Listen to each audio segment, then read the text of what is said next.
Hello, it is a class of bedsore and it's management. तो आज के बाद क्लास में हमको पढ़ना है बेडसोर क्या होता है, कैसे उसका मैनेजमेंट करना है ना। तो it is class of elementary nursing unit second and sub topic of caring of sick person. Let's see definition पहले देख लेते हैं। अ प्रेशर अल्सर और अ प्रेशर सोर और डेक्यूबिटस अल्सर और बेड सोर।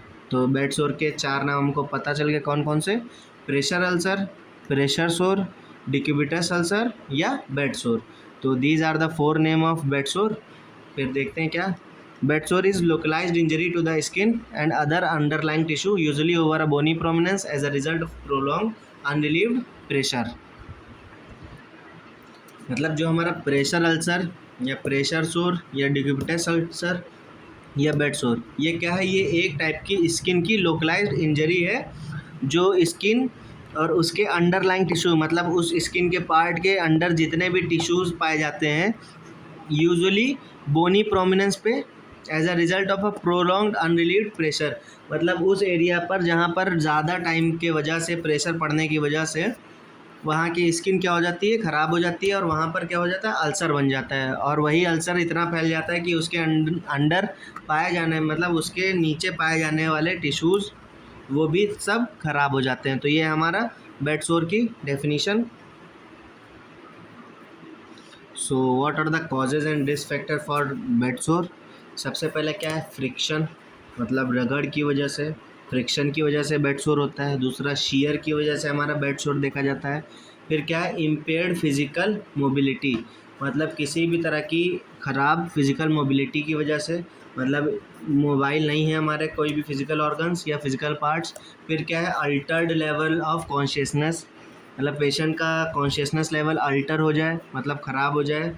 फिर क्या है, faecal and urinary incontinence, faecal या यूरिनरी इनकंटिनेंस की वजह से भी, मतलब कंटिन्यूस फीकल डिस्चार्ज या यूरिन डिस्चार्ज ना हो, उसकी वजह से भी हमारा बेड सोर या प्रेशर अल्सर पाए जाते हैं। फिर क्या है, माल न्यूट्रिशंस, अगर हमारे स्किन में न्यूट्रिशंस की कमी होगी उसकी वजह से भी बेड सोर या प्रेशर अल्सर हमको देखने को पेशेंट की बॉडी में मिलेंगे। So these are the causes and risk factors by which pressure ulcer can be shown into the patient's body। ठीक है। और क्या हमारे वो होते हैं कॉजेज, डिहाइड्रेशन, अगर हमारी बॉडी कंटिन्यूस डिहाइड्रेटेड रहती है, मतलब हमारी स्किन को मतलब ड्राइनेस रहेगी हमारी स्किन पे, तो उसकी वजह से भी हमें बेड सोर देखने को मिलेगा। Access body heat, same for the, अगर हमारी बॉडी की हीट या टेम्परेचर ज़्यादा रहेगा उसकी वजह से क्या होगा बेटा, हमारी बॉडी में वाटर लॉस होगा। सेम, फिर हमारी बॉडी किस स्टेज में चली जाएगी, डिहाइड्रेशन, फिर हमारी स्किन ड्राई होगी, फिर हमको बेड सोर देखने को मिलेगा। फिर क्या है, एडवांस्ड एज।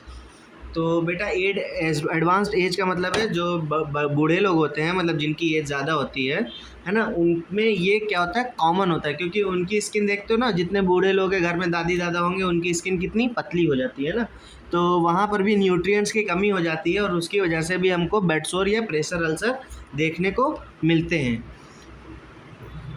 फिर क्या है, क्रोनिक मेडिकल कंडीशंस, जो कुछ हमारी ऐसी क्रोनिक मेडिकल कंडीशंस है जैसे कि डायबिटीज़ मेलाइटस, जितने भी डायबिटिक पेशेंट होते हैं उनमें आप देखते हैं अगर एक बार चोट लग जाती है या कुछ भी डिफॉर्मिटीज़ हो जाती हैं तो वो लॉन्ग पीरियड ऑफ टाइम के लिए हो जाता है ना। तो ये हमारे डायबिटिक पेशेंट के लिए भी है। फिर सेम फॉर कार्डियोवास्कुलर डिसीज़, जो पेशेंट कार्डियोवास्कुलरली इल रहते हैं, मतलब उनके हार्ट में या वेसल में किसी भी तरह की बीमारी होगी, सेम उन पे भी बेड सोर देखने को हमको मिलेगा एडवांसमेंट के साथ। पैथोफिजियोलॉजी एक बार पढ़ लेते हैं ना। Various risk factor act on a area of soft tissue overlying bony prominence, है ना, किसी भी बोनी प्रोमिनेंस के ऊपर पाए जाने हुए सॉफ्ट टिश्यू, है ना, वहाँ पर क्या होता है, वेरियस रिस्क फैक्टर्स होते हैं उन एरिया पे, क्योंकि जब भी हम पेशेंट लेटा हुआ होता है, जो अनकॉन्शियस पेशेंट होते हैं वो जनरली क्या लेटे हुए होते हैं ना,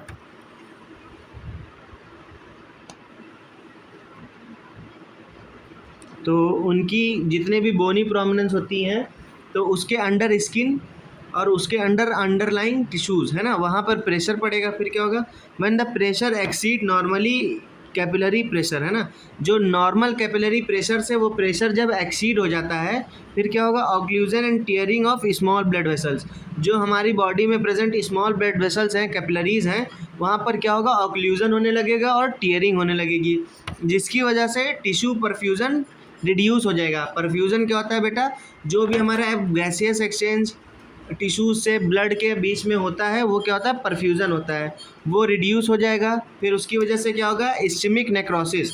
नेक्रोसिस क्या होता है बेटा, नेक्रोसिस एक ऐसी स्टेज होती है हमारी बॉडी की जिसको हम लोग क्या कहते हैं, प्रोग्राम्ड सेल डेथ कहते हैं ना। तो वहाँ पर इस्केमिक नेक्रोसिस होने लगेगी, फिर उसकी वजह से क्या होगा, हमारा प्रेशर अल्सर फॉर्म होने लगते हैं। पैथोफिजियोलॉजी क्या होती है बेटा, एक पाथ उस फिजियोलॉजी का जिससे वो बीमारी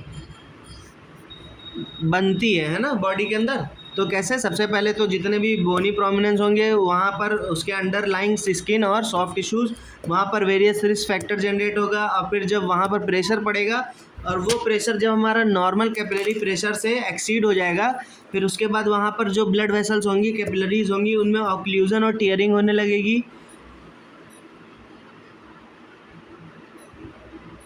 जिसकी वजह से जो वहाँ का टिश्यू है वहाँ पर परफ्यूजन रिड्यूस हो जाएगा, और उसकी वजह से क्या होगा, हमारा इस्चेमिक नेक्रोसिस, और उस इस्चेमिक नेक्रोसिस किसका रूप ले लेती है, हमारा प्रेशर अल्सर का। तो ये हमारी बेड सोर की पैथोफिजियोलॉजी हो गई। कॉमन साइट्स ऑफ बेड सोर, मतलब जो भी हमारे कॉमन साइट्स हैं बेड सोर के, पहला क्या है, पेशेंट हमारा सुपाइन पोजीशन पे है तो उस पर कहाँ कहाँ प्रेशर पड़ रहा, हील्स पे, हिप पे, है ना बेटा। फिर क्या है हमारा स्पाइन पे, एल्बोज, स्कैपुला और वो बैक ऑफ द हेड, मतलब सर के पीछे हमारे स्कैपुला पे, हमारी एल्बोज पे, स्पाइन पे, हिप पर और हील्स पर। These are the common sites at the supine position for bed सोर।